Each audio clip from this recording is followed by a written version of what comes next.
Rizq berguvchi Alloh insonning rizqini kengri qilish uchun ko'z va quloq, yurak va xiyol, ruh va aqlga o'xshash tuyg'ularning har birini rahmat g'azinasining birer ochquchi hukmida yaratib insonga ato qilgan.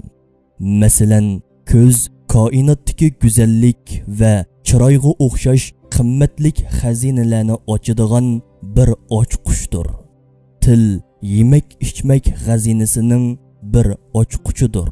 Quloq ovoz dunyosining bir ochquchidir. Mushuningga o'xshash har bir tuyg'u bir dunyoning ochquchi bo'ladi. İnsan o dunyodan shu ochquchlar soyasida foydalanadi.